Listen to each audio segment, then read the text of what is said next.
the forgiveness of Allah, because it is one of the best ways of preparing for the day that you are going to return to Allah.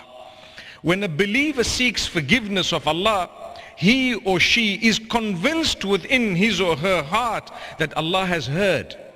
And Allah sees my sincerity and knows it. And Allah will forgive me and has forgiven me. And I will not let shaitan come and make me doubt the mercy and forgiveness of Allah.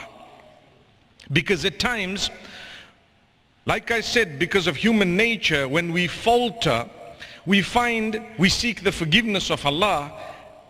And we know that shaitan had trapped us, but shaitan comes back to us after we sought forgiveness of Allah subhanahu wa ta'ala, and he makes us think for a moment that, no man, what you did is a little bit too big for Allah to forgive. It was very, very bad. You know, yesterday someone sent me an email telling me that they actually went forth to do some black magic on someone else. And they say, but I pray and I do this, and I learned that that is actually association of partnership with Allah. If you do that, the hadith says, man sahara faqad ashrak. Whoever does magic actually has associated partnership with Allah or involved in shirk. So now that I know it was so bad, and by the way, what is it?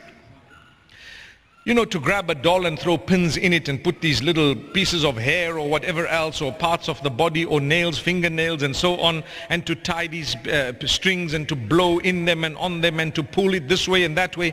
All of that with the intention of magic is magic.